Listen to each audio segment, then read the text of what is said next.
Buenos días, hermanos. Gracia y paz os sea multiplicado por medio de Jesucristo, nuestro Señor y Salvador. Nos alegramos con aquellos que nos visitan.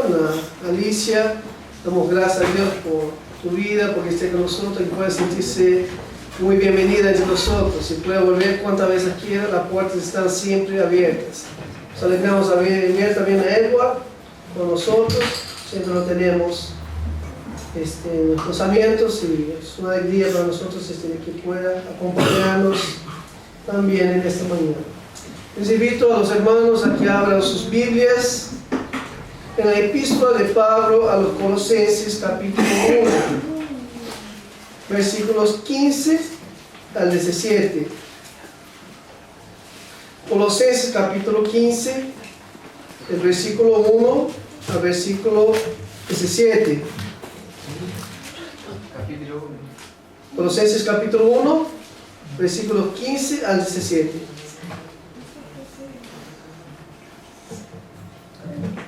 Lo que está acá, a ver si ahí va. Colosenses capítulo 1, del 15 al 17. Nosotros, para aquellos que no están con nosotros por primera vez, estamos en una serie de sermones en la carta a los Colosenses. Estamos mirando en esa carta lo que Dios nos muestra sobre la persona de Cristo, que Cristo tiene la centralidad sobre todas las cosas, y Cristo tiene la supremacía sobre todas las cosas. Este es el tema central de la carta del apóstol Pablo a la iglesia de Colosas, y en eso estamos mirando en ese tiempo. Por lo tanto, hoy queremos mirar versículos 15 al 17 del capítulo 1 y ver ahí en esos tres versículos lo que Pablo comienza a decir, que va a seguir hasta el versículo 33, o lo podemos decir que esto es lo que encontramos en toda la epístola. Pablo trata de presentarnos, inspirado por el Espíritu de Dios, los fundamentos que conducen a la eternidad, verdades fundamentales que conducen a la eternidad. Si la vida de una persona no está fundamentada sobre esas verdades, esa persona no tiene una eternidad con Dios. Tiene una eternidad, pero sin Dios. Para que uno pueda tener una eternidad con Dios, su vida tiene que estar firmada, fundamentada sobre las verdades que Pablo nos va a presentar en esos versículos que empezamos a mirar en esta mañana. Nos dice así la palabra de Dios, Colosenses 1, del 15 al 17. Él, Jesús, es la imagen del Dios invisible, el primogénito de toda creación, porque en Él fueron creadas todas las cosas, tanto en los cielos como en la tierra, visibles e invisibles, ya sean tronos o dominios, o poderes o autoridades. Todo ha sido creado por medio de Él y para Él. Y Él es antes de todas las cosas, y en Él todas las cosas permanecen. Oramos. Señor, nos alegramos, oh Dios, de que una vez más podemos estar en tu casa, en tu presencia. Qué bendición, qué privilegio es el nuestro de poder por la mañana acercarnos a tu casa y poder, oh Dios, cantar cánticos de adoración a tu nombre, de poder escuchar tu palabra, de poder orar a ti, oh Dios, sabiendo que nuestras oraciones llegan a tu trono de gracia. Te agradecemos, oh Dios, por tu palabra, como hemos cantado, poderosa, palabra que nos transforma, palabra que nos imparte aliento, palabra que nos da dirección en la vida, palabra que nos trae consuelo. Y oramos a Dios que en esta mañana tu palabra, Dios, sea aplicada a nuestros corazones por tu Espíritu Santo. Que tu Espíritu, Dios, nos abra la mente, el entendimiento, nos abra los oídos para estar atento, que nos dé una mente despierta para poder, Dios, ver las riquezas de tu palabra, Dios. Que tu palabra, Dios, pueda producir vida en aquellos que están muertos espiritualmente. Y que tu palabra, Dios, pueda impartir en esta mañana fuerza, aliento, ánimo para seguir viviendo para la gloria de tu nombre, Dios. Te agradecemos, Señor, y confiamos nuestras vidas en tus manos, en la dependencia de tu Espíritu Santo. Amén.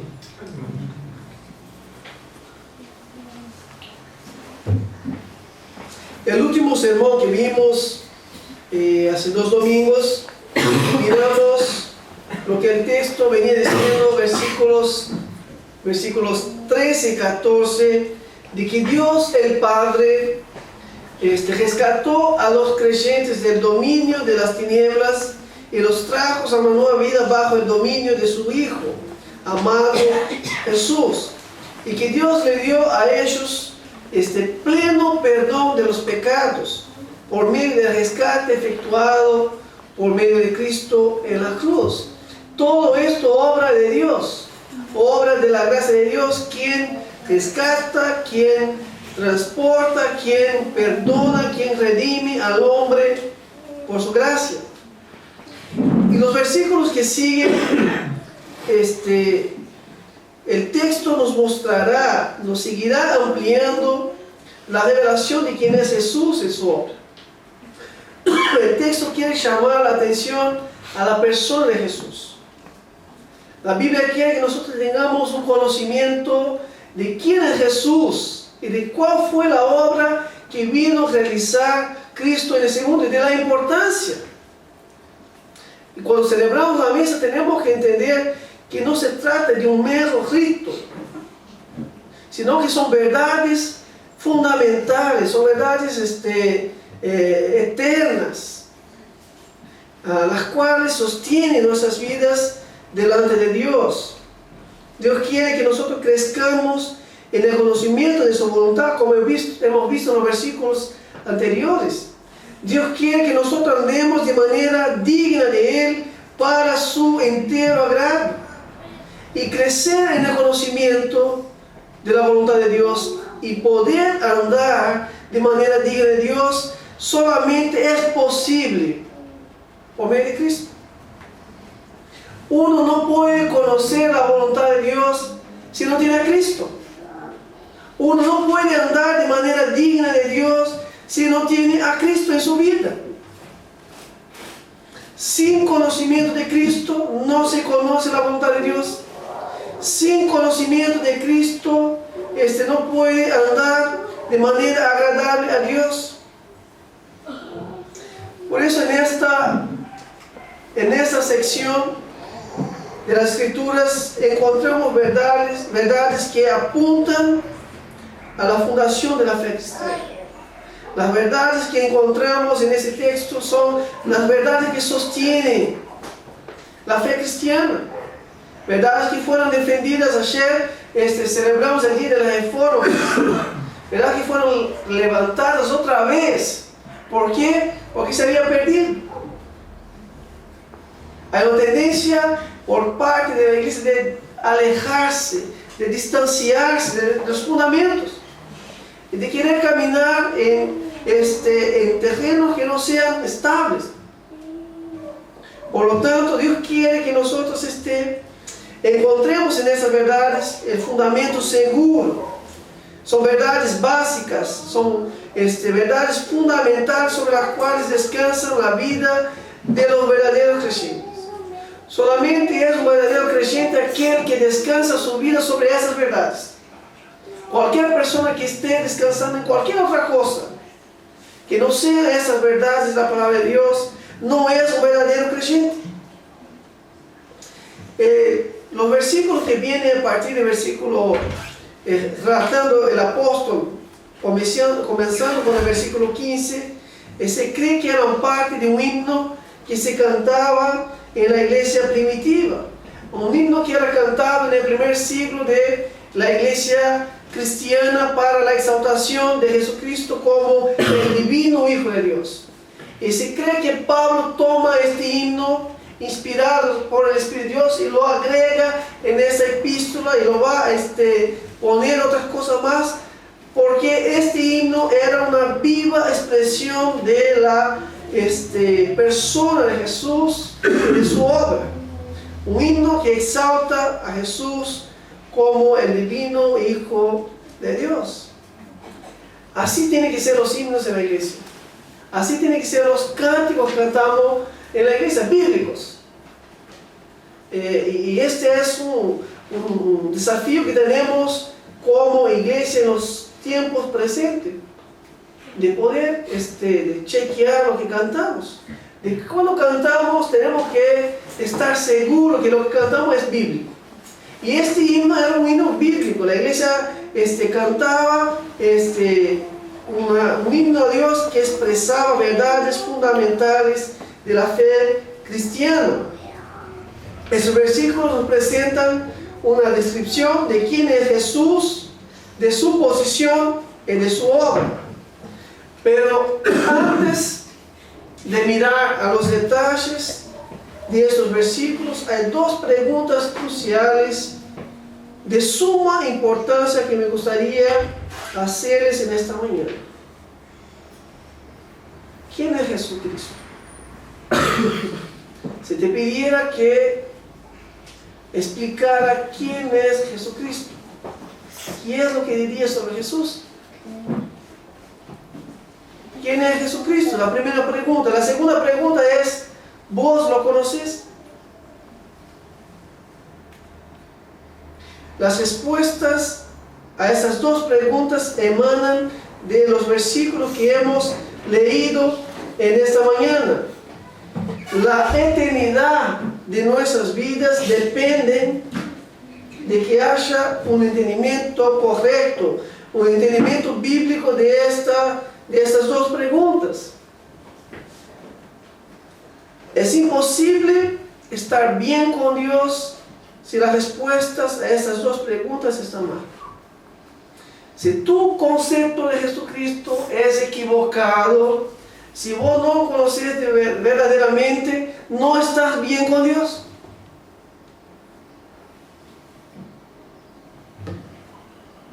Es importante entender que uno no conoce más o menos Jesús. Si te pregunta, ¿vos quién es Jesucristo? ¿Vos conocés a Jesucristo? Más o menos. O conoces a Cristo o no lo conoces. O sabes quién es Jesús o no lo sabes. No hay esto de más o menos. Porque por el conocimiento de estas verdades, nosotros podemos afirmar si una persona tiene una verdadera relación con Jesús o no. Cuando una persona tiene conocimiento verdadero de esas verdades, va a vivir por medio de esas verdades. Y su vida será un reflejo realmente de que tiene conocimiento de quién es Jesús. No hay más o menos. La vida eterna, la salvación, el perdón de los pecados, el futuro de su eternidad depende de que tengas un entendimiento bíblico correcto de estas dos preguntas. La Biblia nos enseña en Colosenses quién es Jesús y cuál fue la obra que hizo Jesús al venir a este mundo. La Biblia en las epístolas tiene este propósito de enfatizar la persona de Jesús y su obra. Y Colosenses es una de las epístolas que enfatiza plenamente esta verdad de que Jesucristo ocupa la centralidad del cristianismo. El cristianismo es Cristo. Y no hay cristianismo sin Cristo. La Biblia nos enseña sobre la persona de Cristo. Y para conocer verdaderamente a Cristo, necesitamos saber dos cosas. Primero, ¿quién es Jesús? ¿Quién es Él? Debemos conocer su persona. Y segundo, debemos conocer su obra. ¿Qué es lo que hizo Jesús al venir a este mundo? Y para que tengamos un conocimiento correcto sobre quién es Cristo, tenemos que conocer su persona y su obra. Las afirmaciones del apóstol Pablo en esos versículos tenían dos propósitos. El primer propósito que Pablo tiene al mencionar esos versículos es que aquellos hermanos de Colosas tuvieran un real entendimiento de la persona de Cristo y de su obra. De que ellos no descansaran sus vidas en otra cosa que no fuera en Cristo. Habían en ese momento ataques a la fe. Estaban ahí los judaizantes, estaban ahí los gnósticos, estaban ahí la influencia del paganismo de los griegos. Por lo tanto, Pablo quiere aclarar a los hermanos que ellos tienen que confiar plenamente en la persona de Cristo y en su obra. Segundo propósito de Pablo es combatir esas falsas enseñanzas, de que aquellas mentiras que estaban siendo infiltradas en la iglesia fueran combatidas con la enseñanza de la verdad.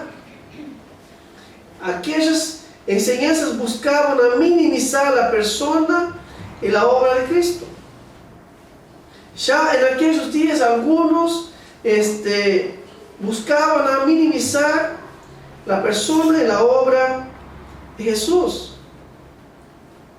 Para algunos ya en aquellos días Jesús era una persona que tenía cierta importancia. ¿Es Jesús importante? Sí, Jesús es importante. Para algunos Jesús tenía cierta importancia, pero Jesús no era esencial. Jesús tenía cierto lugar en la vida religiosa de ellos, pero Jesús no tenía la centralidad de sus vidas. Jesús tenía cierto lugar en la agenda de ellos, pero Jesús no era quien guiaba sus vidas y sus agendas. Por lo tanto, la iglesia de Colosas afrontaba algunas falsas enseñanzas y propósitos de las epístolas de las escrituras. Son cartas apostólicas que tenían como propósito corregir algunas falsas enseñanzas que amenazaban las verdades del Evangelio. Y lo que pasaba en los días pasados no es distinto de lo que pasa en los días de hoy. Los problemas del pasado se repiten a lo largo de la historia. Y hoy en día las personas tienen varios conceptos equivocados de Cristo. En el mundo las personas dicen que Jesús fue un buen hombre. Para muchos un hombre que ha dejado un buen ejemplo de vida.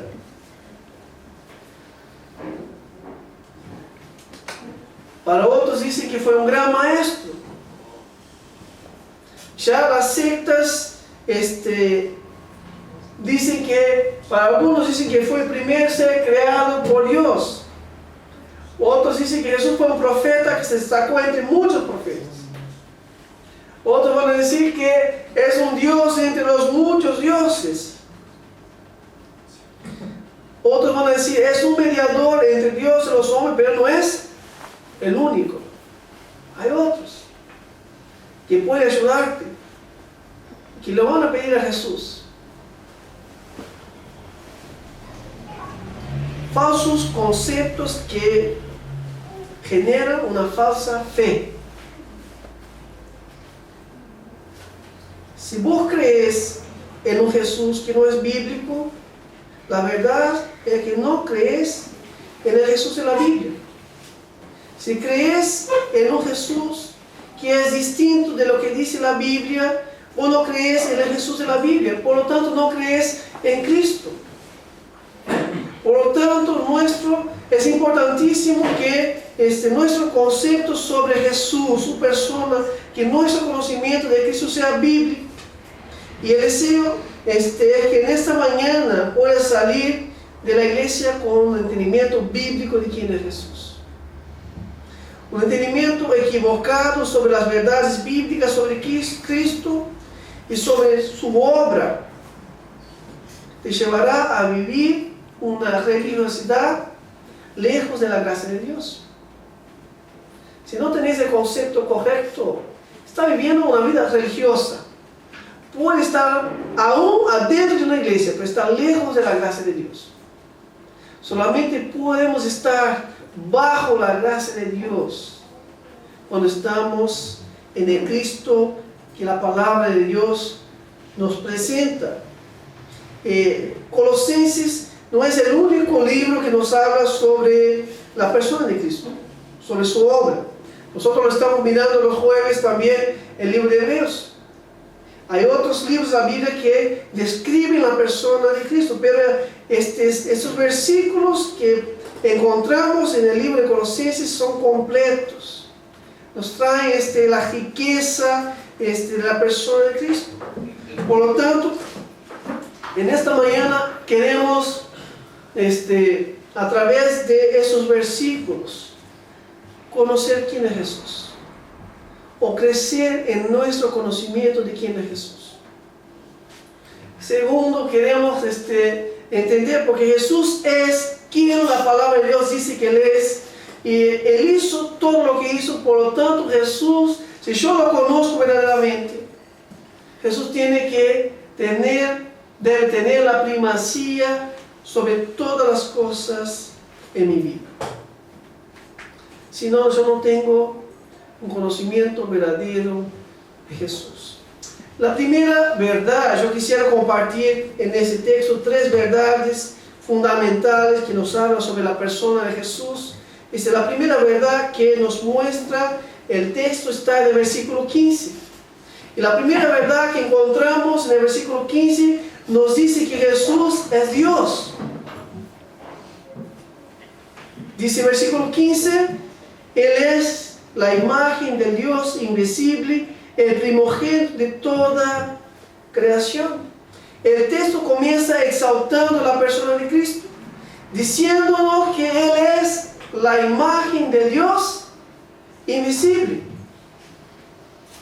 Cuando nosotros miramos la palabra imagen, tenemos que entender que su significado va mucho más allá de nuestro concepto limitado de imagen. Cuando nosotros miramos acá que Jesús es la imagen de Dios invisible, debemos cuidar, porque nuestro entendimiento es limitado. Lo que quiere decir la Biblia acá va mucho más allá de nuestro concepto.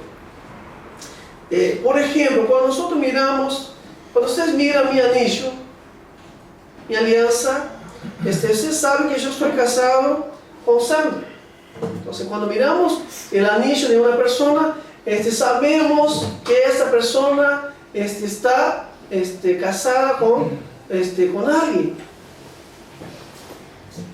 Cuando miramos esta otra imagen acá, ¿tá?, que es bien conocida, cuando ustedes miran el fantasma celeste, recuerdan que Uruguay salió campeón contra Brasil en 1950. ¿Tá? Yo nací en 72, entonces para mí no pero cuando ustedes miran esta imagen, automáticamente recuerdan, ¿tá?, de que Uruguay salió campeón en 50 en el Maracaná. De manera que las imágenes tienen poder de transmitir ideas. Cuando miramos las imágenes, a veces entendemos conceptos que vienen por detrás de las imágenes. Por ejemplo, el anillo, cuando miramos el anillo, miramos la idea de casamiento, pero el anillo no me hace casado con Sandra. Solamente simboliza que estoy casado con Sandra. O sea, es limitado lo que puede transmitir el anillo. Por más que uno se emocione, le guste ver el fantasma del Maracanazo, esto no significa, cuando miramos esa imagen, cuando entra en la cancha de Maracanazo, no significa que el Uruguay saldrá campeón todos los mundiales. De hecho, solo ganaron 2 veces. No, esta parte. Pero tenemos que entender que las imágenes transmiten conceptos. Pero muchas veces hay un cierto, son limitados. ¿Tá? Cuando nosotros pensamos con nuestra mente, cuando estamos pensando en imágenes. Ahora es importante entender que el texto quiere mostrar algo mucho más superior a una imagen. Cuando dice la Biblia que Jesús es la imagen del Dios invisible, el texto quiere mostrarnos la deidad de Cristo. El texto quiere que nosotros entendamos que Cristo es Dios. La palabra imagen en griego es eikon y significa de la misma naturaleza, de la misma o de igual esencia. Al decir que Jesús es la imagen de Dios, el texto está diciendo que Él es la expresión exacta de su naturaleza, como nos dice Hebreos capítulo 1, versículo 3. La palabra imagen apunta para la verdad de que Jesús es el único que perfectamente revela y representa Dios a los hombres. Al decir que Jesús es la imagen de Dios invisible, es lo mismo que decir que Jesús es completamente Dios y que es por medio de Él que llegamos a conocer a Dios. La Biblia nos dice que Dios es invisible. Por ejemplo, nos dice Juan capítulo 1 versículo 18: nadie ha visto jamás a Dios. El unigénito Dios que está en el seno del Padre, Él le ha dado a conocer. Nos dice también Juan capítulo 6 versículo 46: no es que alguien haya visto al Padre, sino aquel que viene de Dios, éste ha visto al Padre.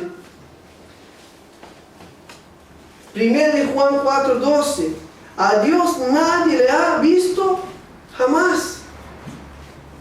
Por lo tanto, cuando el autor nos dice que Él es la imagen del Dios invisible, el autor está diciendo a nosotros que Jesús es quien nos hace conocer a Dios, es quien nos revela la persona de Dios. Ahora uno puede preguntar, entonces, ¿cómo es Dios? ¿Cuál es la apariencia de Dios? Y hay que cuidarnos acá porque somos muy influenciados con las imágenes que hemos heredado de la iglesia romana. Cuando pensamos en Jesús, pensamos en ese rubio con estos pelos lacios, con los ojos azules, que no tiene nada que ver con un judío de aquella época, ni de los días de hoy. Fue una imagen inventada, que quedó conocido como tal. Pero ¿cómo es Dios? ¿Cuál es la apariencia de Dios? Cuando nosotros queremos conocer a Dios, nosotros tenemos que mirar a la Escritura quién es Cristo. Porque si nosotros conocemos a Cristo, nosotros conocemos a Dios. Por eso el autor nos dice que Él es la imagen de Dios invisible, es la revelación de Dios. El apóstol Juan dice en Juan capítulo 1 versículo 14: y el Verbo se hizo carne y habitó entre nosotros y vimos su gloria, la gloria del unigénito del Padre, lleno de gracia y de verdad. Jesús, cuando camina en ese mundo, haciendo las obras que hizo en ese mundo, hizo Dios conocido. La gloria de Dios brilló, se manifestó en ese mundo. Jesús se hizo carne, o sea, al tornarse hombre, nos hizo conocer a Dios de manera visible. Por eso el autor a los Hebreos dice en el versículo 3 del capítulo 1: Él es el resplandor de su gloria, la expresión exacta de su naturaleza. Y por eso cuando Felipe le dice a Jesús: Señor, muéstranos al Padre, que nos basta. Tremenda falta de respeto tenía Felipe con Jesús. Dice: Señor, está bien, sos bueno vos, pero muéstranos el Padre que basta. Y Jesús le dijo: tanto tiempo he estado con vosotros y todavía no me conoces. Felipe, el que me ha visto a mí, ha visto el Padre. ¿Cómo decís tú? Muéstranos al Padre. Cuando conocemos a Jesús, conocemos a Dios, porque Jesús es la expresión, Jesús es la expresión exacta, es la revelación exacta de la parte de Dios, porque Él es Dios. Por eso el autor sigue diciendo en el versículo 15 que Él es el primogénito, versículo 15, el primogénito de toda creación. Y acá uno puede preguntarse o puede caer en la falsa enseñanza de los testigos de Jehová. Y dice, entonces, viste acá, dice la Biblia que Jesús es el primogénito de la creación, entonces significa que Jesús ha sido creado. Cuando dice la Biblia que Jesús es el primogénito de la creación, no significa que Jesús fue creado. Y el propio texto nos aclara esta verdad. Eso es lo que creen las sectas. Es un concepto equivocado de Jesús. Si Jesús hubiera sido creado, no podría ser Dios. Si es Dios, no puede ser creado. Y esto nos aclara el texto. ¿Por qué Jesús no pudo ser creado? Por dos razones que nos muestra el texto. Primero, versículo 17 nos dice que Jesús es eterno. Dice, Él es antes de todas las cosas. Antes de que todas las cosas vinieran a existir, Él ya estaba. Por lo tanto, Él no ha sido creado porque es eterno. Segundo, porque versículo 16 nos dice que Él ha creado todas las cosas, porque en Él, por Él y para Él han sido creadas todas las cosas. Por lo tanto, Jesús no puede haber sido creado. Él no creó a sí mismo, sino que Él ya existía, es eterno.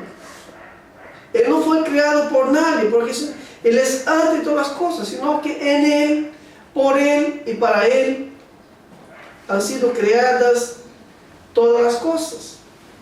Entonces, ¿qué significa la expresión Él es el primogénito de toda la creación? La idea que quiere mostrarnos el texto bíblico que Jesús es Dios, pero que Jesús es un Dios que se encarnó, que se hizo hombre, que vino a este mundo y tomó la semejanza de los hombres. La idea que aquí es de que Jesús tiene, porque se hizo hombre, porque se encarnó y vino a este mundo, Él tiene todo derecho sobre todas las cosas creadas. Por eso el autor a los hebreos dice que Él es el heredero de todas las cosas. Es el dueño de todas las cosas. Él tiene todas las prerrogativas o derecho inherente sobre todas las cosas por ser el Hijo de Dios. Pero no se trata del primer hijo que nació de manera cronológica de Dios. Jesús es Dios eterno. Él se hizo hombre, pero siempre ha sido Dios. El concepto de primogenitura se repite en las Escrituras. Por ejemplo, cuando nosotros nos ponemos a leer el Antiguo Testamento, ya en Éxodo vemos a Dios llamar a Israel de su pueblo primogénito, o su hijo primogénito. Dice Éxodo capítulo 4, versículo 22. Así dice el Señor: Israel es mi hijo, mi primogénito. Pero ustedes saben que Israel no fue el primer pueblo a ser creado por Dios. Cuando Dios levanta a Israel como nación, ya había muchísimas naciones en el mundo. Pero cuando Dios dice que Israel es su hijo primogénito, Dios está diciendo que es por medio de Israel, por medio de su hijo Israel, es que Dios daría al mundo el Mesías. Es por medio de Israel que Dios daría al mundo su alianza. Es por medio de eso que Dios nos entregaría su palabra. Por lo tanto, Israel no fue el primer pueblo creado por Dios. Pero Dios le dio a Israel los derechos inherentes a un primer hijo. Israel encontró gracia delante de Dios y Dios elige a Israel para ser como su primera nación, su primer hijo. Lo mismo pasa con Jacob. Usted sabe que Jacob no era el primer hijo, era Esaú. Pero Dios lo elige y lo da a él todos los derechos de primogenitura. Y cuando la palabra de Dios dice acá que Jesús es el primogénito de toda la creación, está diciendo que Jesús tiene la autoridad, el poder inherente sobre todas las cosas creadas. Que todo lo creado pertenece a Él. Él tiene el derecho, la autoridad sobre todas las cosas creadas. Por lo tanto, la primera verdad fundamental que quiere expresar el texto a nosotros en esta mañana, que Jesús es Dios. Que Jesús nos revela la persona de Dios. Y nosotros no conocemos a Dios si no es por medio de Jesús. Y la pregunta es, ¿vos conocés a Jesús? Porque si no conoces a Jesús, no conoces a Dios. La segunda verdad que nos muestra el texto sobre la persona de Jesús está en el versículo 16. Dice, porque en Él fueron creadas todas las cosas, tanto en los cielos, en la tierra, visibles o invisibles, ya sean tronos o dominios, y poderes o autoridades. Todo ha sido creado por medio de Él y para Él. La palabra de Dios nos dice que Jesús no solamente es Dios, pero también es el creador de todas las cosas. Que todo lo creado en el universo ha sido creado en Él, por Él y para Él. Y eso nos hace celebrar lo que Pablo dice en capítulo 11 de Romanos. Cuando termina de hablar de la grandeza de Dios, de la obra de Dios, de gracia, el apóstol termina diciendo, versículo 36, porque de Él, por Él y para Él son todas las cosas, a Él sea la gloria para siempre. Amén. Pablo, cuando habla que Jesús es el creador, Pablo comienza a dar los detalles de que todo lo creado ha sido creado por Jesús. El texto nos explica esta verdad, de que todo lo que ha sido creado en Él, por Él y para Él. De manera que la creación no es producto del azar, sino que la creación ha sido planeada por Dios. La creación ha sido ejecutada por Dios según su voluntad, de manera soberana y llena de gracia. La creación de Dios no es una teoría como la falacia de la evolución, que después de muchos años no pasa de una mera teoría de hombres pecadores que no logran por sus razones explicar las grandezas de la creación de Dios. Otro día íbamos en el auto, llevamos a Gabriel y hablamos de esto. Gabriel decía, a mí me encanta ver cómo las cosas de Dios son creadas y funcionan perfectamente. Solamente un Dios lleno de gracia, conocimiento, siendo soberano, pudo crear todas las cosas como ha creado. Y las teorías no lo pueden explicar. Y sigue siendo teoría, y teoría es algo que no ha podido ser comprobado. Y lo que no es comprobable es falacia, es mentira, es engaño.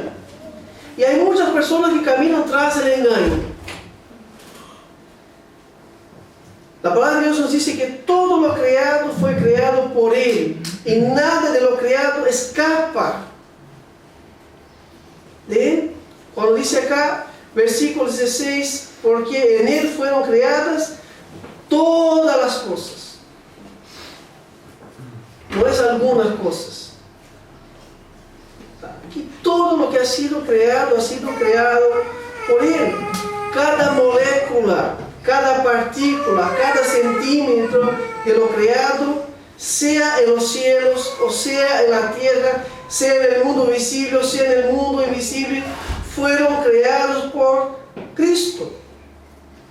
Cuando dice que lo que está en los cielos hace referencia a las galaxias, a las estrellas, al mundo espiritual, al mundo angelical. Cuando dice las cosas creadas en la tierra, hace referencia a este mundo acá. No hay vida en otro mundo. No crean la mentira de que hay extraterrestres viviendo en otras partes del mundo. No. Lo que ha sido creado físicamente en esta tierra ha sido creado por Dios. Lo que ha sido creado invisible, espiritualmente, ha sido creado por Dios. Cuando dice sea lo visible, habla de lo físico. Cuando habla de lo invisible, habla de lo espiritual. Todo ha sido creado por Él. Y al final del versículo 16, el apóstol está diciendo visibles e invisibles, ya sean tronos, dominios, poderes y autoridades, todo ha sido creado por medio de Él y para Él.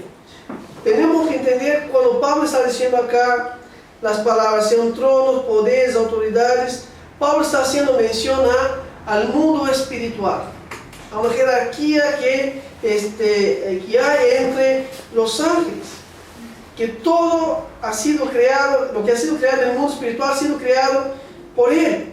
¿Por qué? Porque en aquellos días había una influencia en la iglesia de Colosas de creer en los ángeles. Lo mismo que pasaba con los judíos, en el libro de Hebreos, pasaba también con los gentiles, de que ellos adoraran a los ángeles. Y el apóstol quiere que nosotros entendamos que Jesús no es un mero hombre, y que tampoco es uno de los ángeles, sino que Jesús es el Dios creador de todas las cosas. ¿Y por qué Dios? Él pudo crear todas las cosas, aún a los ángeles. La adoración a los ángeles era un problema en aquellos días. Y lo que quiere hacer el apóstol acá es que los oyentes entiendan que uno debe adorar la creación, sino que uno tiene que adorar al Creador. De que, ¿por qué adorar a las criaturas cuando tenemos que adorar el que hizo todas las cosas?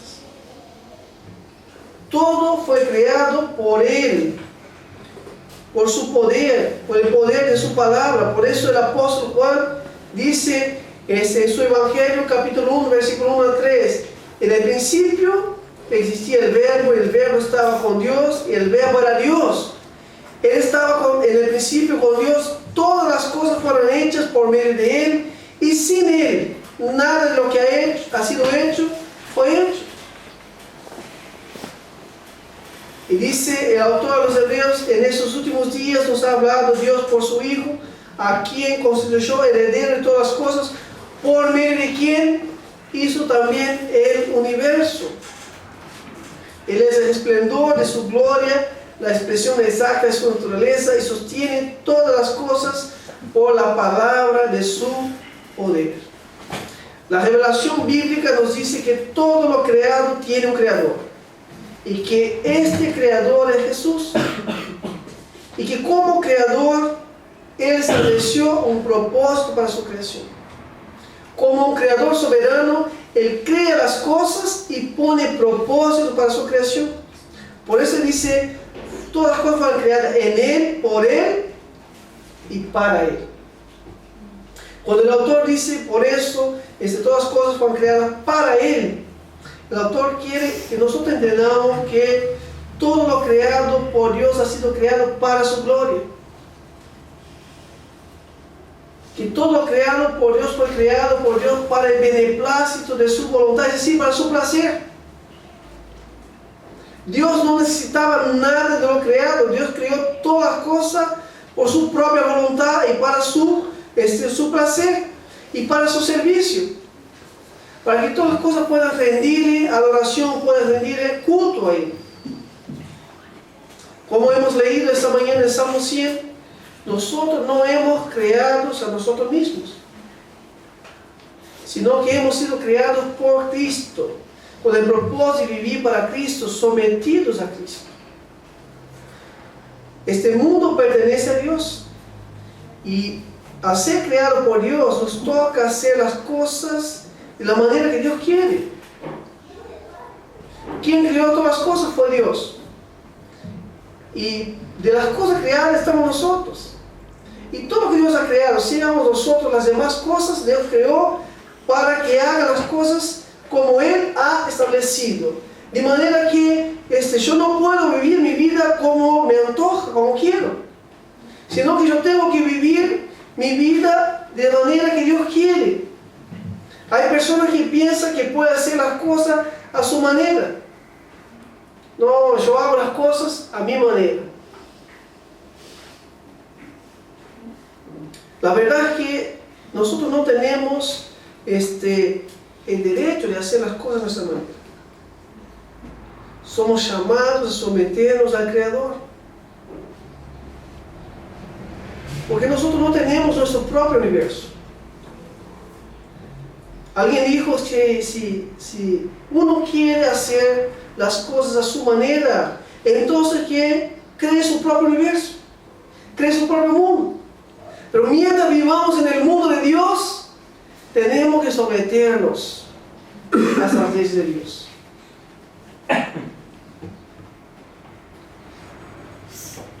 Jesús es Dios, Jesús es el creador de todas las cosas. Si conoces verdaderamente a Jesús, saber que Jesús es Dios es saber que Jesús es el creador de todas las cosas. Y si uno sabe que verdaderamente Cristo es el creador de todas las cosas, no puede vivir para otra cosa que no sea para su gloria. La pregunta que debemos hacernos en esta mañana: ¿estamos glorificando a Dios con nuestras vidas? ¿Estoy viviendo yo de una manera a glorificar a Dios, o estoy viviendo de manera rebelde, haciendo lo que me antoja?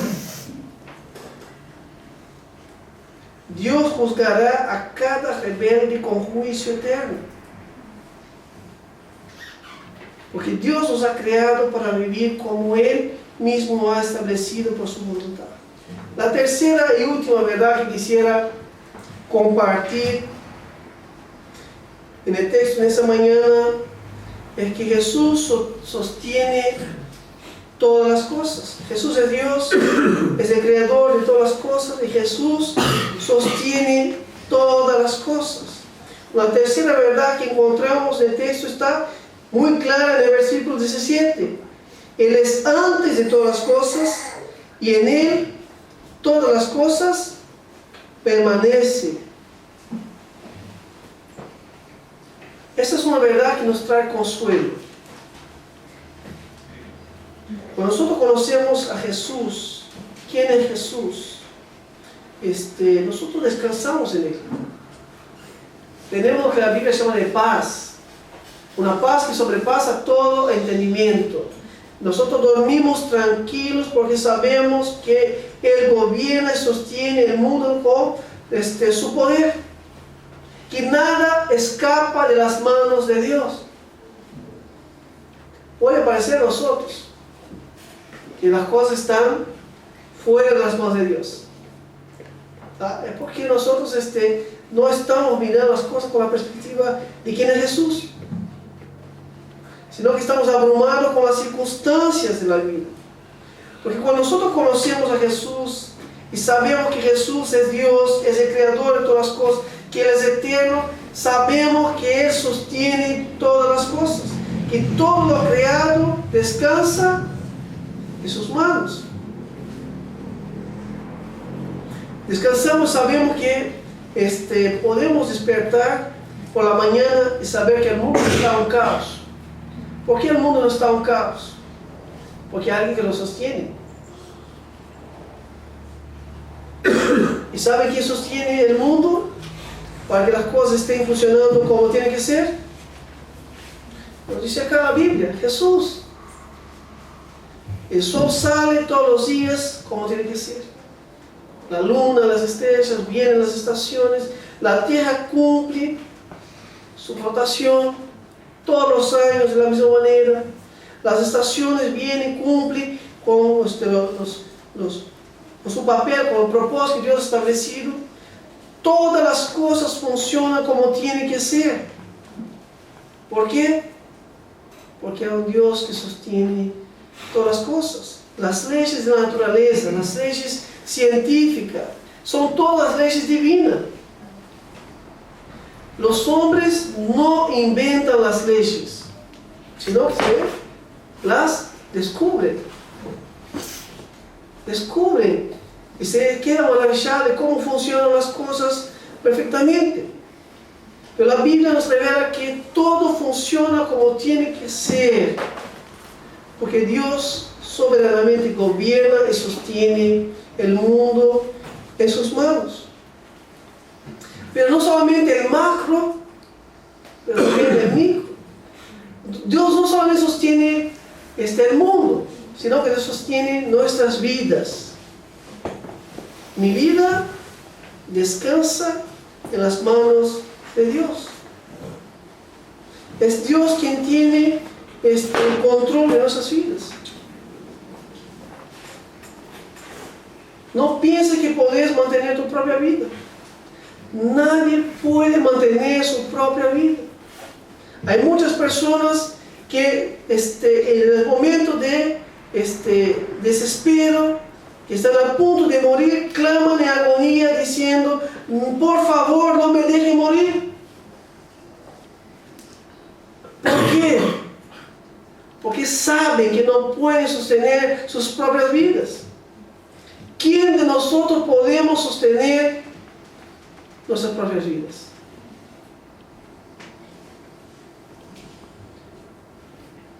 No creas que podés sostener tu propia vida, no lo podés. Es Dios quien nos da el aliento de vida. Es Dios quien sostiene el aliento de vida. La Biblia nos cuenta la historia de Job, capítulo 1, que él estaba en su casa cuando recibe la noticia diciendo que sus hijos estaban en una fiesta en la casa del hermano mayor. Y comían y bebían. Pura fiesta estaban los hijos. Y dice el texto que vino un viento fuerte sobre la casa y la destrozó completamente. Y dice que todos los hijos de Job murieron. Y solo escapó una persona para darle la noticia. La persona me dice: solo escapé yo para contarte la noticia. ¿Cuántas personas piensan que son señoras de sus destinos? Dicen: vos sos el señor de tu destino, sos el capitán de tu barco. ¿Será? La Biblia dice que no. ¿Cuántas personas piensan que van a vivir y hacer lo que quieren? No va a pasar nada. Porque mi vida yo la tengo bajo control. Yo la controlo, yo hago lo que quiero. Personas que están viviendo equivocadas. Fueron creadas por Dios y para Dios, y solo permanecen mientras Dios sosténgales con el aliento de vida. Dice la Biblia que Job era un hombre que temía a Dios y que tenía cierto conocimiento de Dios. Al final del libro vemos que Job tuvo un conocimiento más cercano de Dios. Dice que antes conocía a Dios de oídas, después lo conoció de andar con Dios. Pero Job tenía muy claro de que el que da y el que sostiene y el que quita la vida es Dios. Dice la Biblia que cuando Job recibe la noticia de que todos sus hijos habían fallecido, dice la Biblia que rasgó su manto, rasuró su cabeza como señal de duelo Pero dice la Biblia que Job se postró y adoró a Dios diciendo: desnudo salí del vientre de mi madre, y desnudo volveré allá. El Señor dio, el Señor quitó, bendito sea el nombre del Señor. En todo esto Job no pecó ni culpó a Dios. Hermanos, no nos engañemos. Nadie puede sostener su propia vida.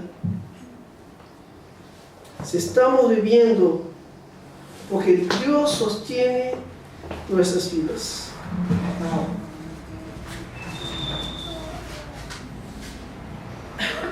Ahora nadie va a tener ese entendimiento si no conoce a Cristo. Estas palabras, para muchos que no conocen a Cristo, parecen locuras, no tienen sentido. Solamente cuando conocemos a Cristo, que nosotros descansamos en sus manos. Descansar en Dios cuando las cosas parecen estar en desorden, tener paz, es algo de Dios, no es del hombre. Tener seguridad, descansar todos los días la vida bajo la dirección de Dios, de su palabra, sabiendo que pase lo que pase, Dios gobierna y sostiene con poder todas las cosas creadas, es algo que viene de la parte de Dios. Por eso yo quiero terminar diciendo que no hay nada en tu mente que te pueda hacer comprender las verdades bíblicas que has escuchado esta mañana. Las verdades compartidas esta mañana no se las puede entender con nuestras mentes caídas y pecaminosas. Solo podemos comprender esas verdades por medio de la obra del Espíritu de Dios. El razonamiento del hombre no es suficiente para aplicar esas verdades al corazón. No hay nada que uno pueda hacer por sí mismo para que pueda merecer el favor de Dios.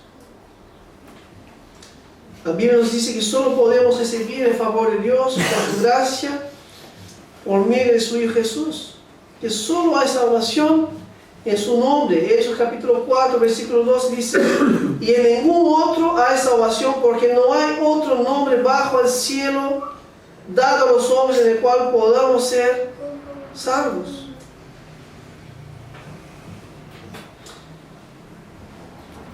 Yo quisiera decirte, si no conoces a Cristo como Dios, si no entendés que Cristo es el Creador y tiene autoridad de gobernar tu vida, si no entendés que quien sostiene la vida es Cristo, yo quisiera invitarte en esta mañana, movido por la palabra de Dios, a que confiese sus pecados, que le pida a Dios perdón por sus pecados y que clame a Él que te salve por medio de su Hijo Jesús.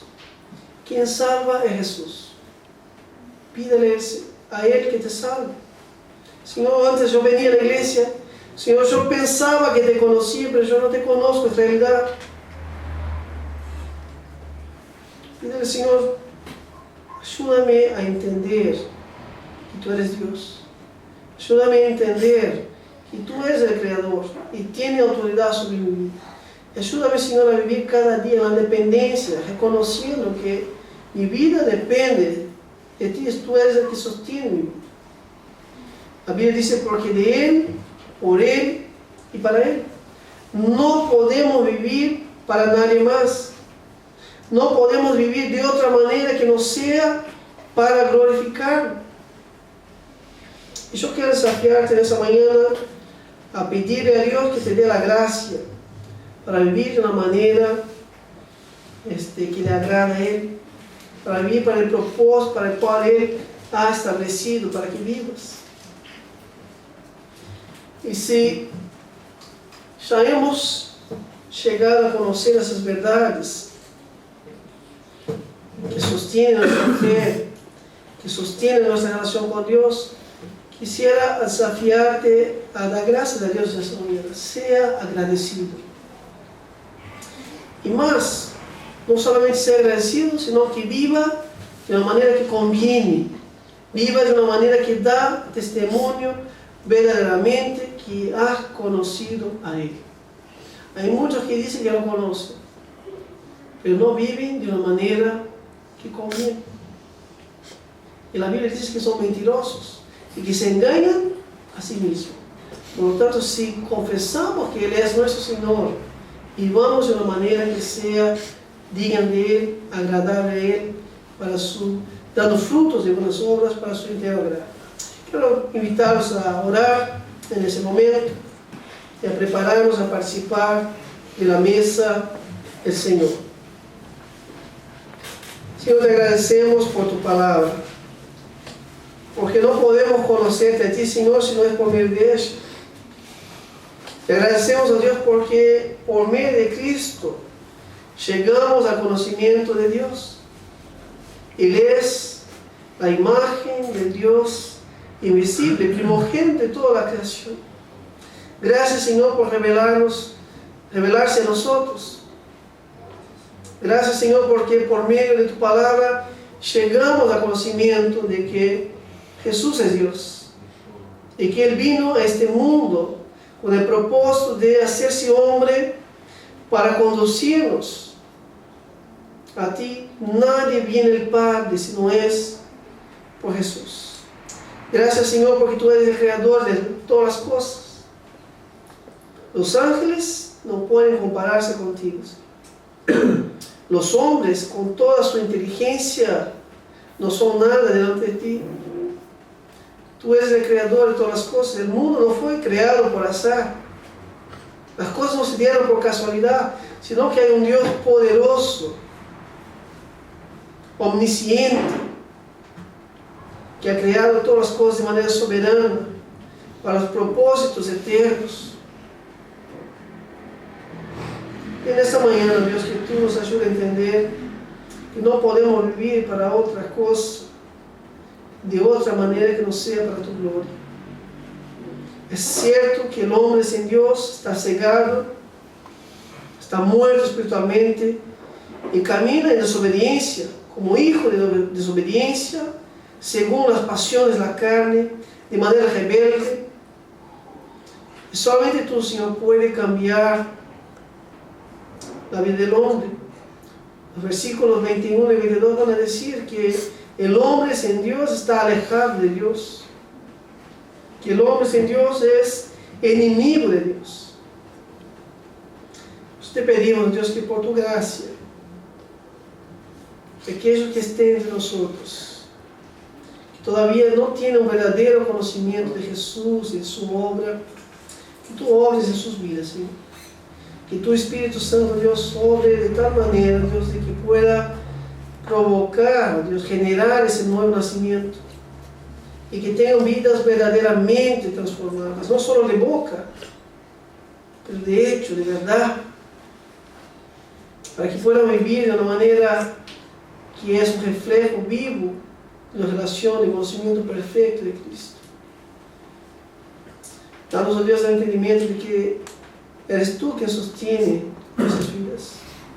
El agradecimiento, sabemos, oh Dios, todos los días, que pase lo que pase, Dios, nuestras vidas descansan en tus manos. Cambia los gobiernos, cambia la iglesia, cambia el trabajo, cambia la familia, cambia todas las cosas, pero tú sigues reinando y controlando con poder y autoridad todas las cosas. Ayúdanos a descansar y a confiar plenamente en ti, Señor.